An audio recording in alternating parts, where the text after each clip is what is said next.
ओम श्री गणेशाय नमः। जय श्रीमन्नारायण। जय आदिशक्ति माता। जय भोलेनाथ। जय माता पार्वती। दोस्तों, आज हमारे साथ श्रवण करेंगे फाल्गुन मास महात्म्य का चौथा अध्याय।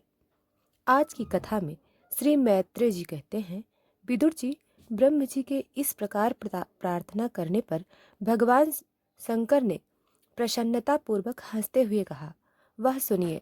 श्री महादेव जी ने कहा, प्रजापति भगवान की माया से मोहित होते हुए दक्ष ने जैसा ना समझो कि अपराध की ना तो मैं चर्चा करता हूँ और ना याद ही। मैंने तो केवल सावधान करने के लिए ही थोड़ा सा उन्हें दंड दिया है। दक्ष प्रजापति का सिर जल गया है, इसलिए उनके बकरे का सिर लगा दिया जाए। और जैसे भंग देवता मित्र देवता के नेत्रों से अपना यज्ञ याद देखें पुसा पिसा हुआ अन्न खाने वाले हैं, वे इसे यजमान के दांतों से भक्षण करें तथा अन्य सब देवताओं के अंग प्रत्यंग भी स्वस्थ हो जाएं, क्योंकि उन्होंने यज्ञ से बचे हुए पदार्थों को मेरा भाग निश्चित किया है। अद्य आदि याग को में से जिनकी भुजाएं टूट गई हैं, वे अश्विनी कुमार की भुजाओं से, और जिनके हाथ नष्ट हो गए हैं, वे पुसा के हाथों से काम करें तथा भृगु जी के बकरे की से दाढ़ी मूछ हो जाए। श्री मैत्री जी कहते हैं, वत्स विदुर तब भगवान शंकर वचन सुनकर सब लोग प्रसन्न चित्त से धन्य धन्य कहने लगे। फिर देवता और ऋषियों ने महादेव जी से दक्ष की यज्ञशाला में पधारने की प्रार्थना की, और तब वे उन्हें तथा ब्रह्मा जी के साथ लेकर वहां गए। वहां जैसा जैसा शंकर भगवान ने कहा था, उसी सब कार्य करके उन्होंने दक्ष की धर से यज्ञ पशु का सिर जोड़ दिया। सिर जुड़ जाने पर रुद्रदेव की दृष्टि पड़ने से दक्ष तत्काल सोकर जागने के समान उठे और अपने सामने भगवान शिव को देखा। दक्ष का शंकर द्रोही की काली माँ से कुशित हृदय उनका दर्शन करने से सततकालीन सरोवर के समान स्वच्छ हो गया। उन्होंने महादेव जी की स्तुति करनी चाहिए, किंतु अपनी मरी हुई बेटी सती का स्मरण हो आने से स्नेह और उत्कंठा के कारण उनके नेत्रों से आंसू भर आए। उनके मुख से शब्द ना निकल सका। प्रेम से वेवल परम बुद्धिमान प्रजापति ने जैसे तैसे अपने हृदय के आवेग को रोककर विशुद्ध भाव से भगवान की स्तुति करना आरंभ कर दी। दक्ष ने कहा, भगवान, मैंने आपका अपराध किया था, किंतु आपने उसके बदले में मुझे दंड के द्वारा शिक्षा देकर बड़ा ही अनुग्रह किया है। अहो, आप और श्री हरि तो आश्चर्यहीन नाम मात्र के ब्राह्मणों का भी उपेक्षा नहीं करते, फिर हम जैसे या गादी करने वाले को क्यों भूलेंगे। विभो, आपने ब्रह्म होकर सबसे पहले आत्म तत्व की रक्षा के लिए अपने मुख से विद्या तप अवध आदि के धारण करने वाले ब्राह्मणों को उत्पन्न किया था। जैसे चरवाहा लाठी लेकर गांव की सुरक्षा करता है, उसी प्रकार आप उन ब्राह्मणों की सब विपत्तियों से रक्षा करते हैं। मैं आपके तत्व को नहीं जानता था, इसी से मैंने भरी सभा में आपको अपने बाग बानों से वेदा था, किंतु आपने मेरे उस अपराध को कोई विचार नहीं किया। मैं तो आप जैसे पूजित महानुभवों का अपराध करने के कारण नरक नीच लोकों में गिरने वाला था, परंतु आपने अपनी कल्याण भरी दृष्टि से मुझे उबार लिया। अब भी आपको प्रसन्न करने योग में कोई गुण नहीं है, बस आप अपने ही उदारता पूर्ण वार्ताओं से मुझ पर प्रसन्न हो। श्री मैत्री जी कहते हैं, आतो शंकर से इस प्रकार अपना अपराध क्षमा कराकर दक्ष ने ब्रह्मा जी से कहने पर उपाध्याय और तज आदि की सहायता से यज्ञ कार्य आरंभ किया।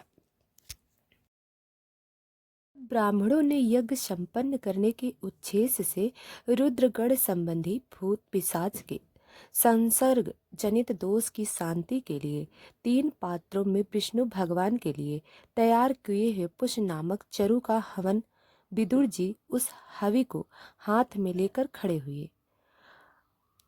यजमान दक्ष ने जो ही विशुद्ध चित्त श्री हरि का ध्यान किया, तही सरसा भगवान वहां प्रकट हो गए। बृहत एवं रथ नामक सोम स्रोत जिनके पंख हैं, उन गरुड़ जी के द्वारा समीप ला भगवान ने 10 दिशाओं को प्रकाशित करती हुई अपनी अंग कांति से सब देवताओं का तेज हर लिया। उनके सामने सबकी कांति फीकी पड़ गई। उनका श्याम वर्ण था, कमल में स्वर्ण की करधनी तथा पिता सुशोभित थे। सिर पर सूर्य के समान दीप्तिमान मुकुट था। मुख कमल भर के समान नीली अलका वाली और कांति में कुंडल के स्वभाव माना उनके स्वर्ण में आभूषणों से विभूषित 8 भुजाएं थीं, जो भक्तों की रक्षा के लिए सदा उद्यत रहती हैं। 8 भुजाओं में वे शंख, पद्म, चक्र, बाण, धनुष, गदा, खड्ग और ढाल लिए हुए थे तथा इन सब आयुध के कारण वे फूले हुए कनेर के वृक्ष के समान जान पड़ते थे। प्रभु के हृदय में श्रीवत्स का चिन्ह था और सुंदर बनवाला सुशोभित थे। वे अपने उदार हंस और लीला में कटाक्ष से सारे संसार को आनंद मग्न कर रहे थे। पार्षदगण दोनों ओर अंश के समान सफेद पंख और चौ डला रहे थे। भगवान के मस्तक पर भगवान के समान शुभ्र छत्र शोभा दे रहा था। भगवान पधारे हैं, यह देखकर इंद्र, ब्रह्मा और महादेव जी आदि देवेश्वर सहित समस्त देवता, गंधर्व और ऋषि आदि ने सरसा खड़े होकर उन्हें प्रणाम किया। उनकी तेज से सबकी कांति फीकी पड़ गई, चमा लड़खड़ा गई और मस्तक पर अंजलि बांधकर भगवान के सामने खड़े हो गए। यद्यपि भगवान की महिमा तक ब्रह्मा आदि की मति भी नहीं पहुंच पाती, तभी भक्तों पर कृपा करने के लिए दिव्य रूप में प्रकट हुए श्री हरि की वे अपनी अपनी बुद्धि के अनुसार स्तुति करने लगे। सबसे पहले प्रजापति दक्ष एक उत्तम पात्र में पूजा की सामग्री ले नंद, सुषंद आदि पार्षदों से घिरे हुए प्रजापति होके परम गुरु भगवान यज्ञेश के पास गए और अति आनंदित हो विनीत भाव से हाथ जोड़कर प्रार्थना करते हुए प्रभु के शरणापुर आदि संपूर्ण अवस्थाओं से रहित, शुद्ध चिन्मय भेद रहित एवं अत्य निर्भय आप माया का तिरस्कार करके स्वतंत्र रूप से विराजमान है। तथापि जब माया से जीव भाव को स्वीकार कर उसी माया में स्थित हो जाते हैं, तब अज्ञानी से दिखने लगते हैं। श्री मैत्री जी कहते हैं, हे विदुर जी, इसी प्रकार ऋजों ने, सदस्यों ने, रुद्र ने, भृगु जी ने, ब्रह्मा जी ने, इंद्र ने, यागकों की पत्नियों ने, ऋषियों ने, सिद्धों ने, यजमान पत्नी ने, लोकपालों ने, योगेश्वर ने, ब्रह्म स्वरूप वेद ने, अग्निदेव ने, देवताओं ने, गंधर्व ने, विद्याधर ने, ब्राह्मणों ने, सभी ने यज्ञ रक्षक भगवान ऋषिकेश की स्तुति करने लगे। तब परम चतुर दक्ष ने रुद्र पार्षद वीरभद्र के ध्वंस किए हुए यज्ञ को फिर आरंभ किया। सर्वांतरयामी श्री हरि तो सभी के भागों के भोक्ता हैं, तथापि त्रिकपाल पूर्ण अपने भाग से और भी प्रसन्न होकर उन्होंने दक्ष का संबोधन करके कहा। श्री भगवान ने कहा, जगत का परम कारण मैं ही ब्रह्मा और महादेव हूँ। मैं सबका आत्मा, ईश्वर और साक्षी हूँ तथा स्वयं प्रकाश और उपाधि शून्य हूँ। विप्रवर अपनी त्रिगुणात्मक माया को स्वीकार करके मैं ही जगत की रचना, पालन और संहार करता हूँ और मैंने ही उन कर्मों के अनुरूप ब्रह्मा, विष्णु और शंकर के नाम धारण किए हैं। ऐसा जो भेद रहित विशुद्ध परम ब्रह्म स्वरूप में हूँ, उसी में अज्ञानी पुरुष ब्रह्मा, रुद्र तथा अन्य समस्त जीवों को विभिन्न रूप से देखता है। जिस प्रकार मनुष्य अपने सिर, हाथ आदि अंगों में यह मुझसे भिन्न है ऐसी बुद्धि कभी नहीं करता, उसी प्रकार मेरा भक्त प्राणी मात्र को मुझसे भिन्न नहीं देखता।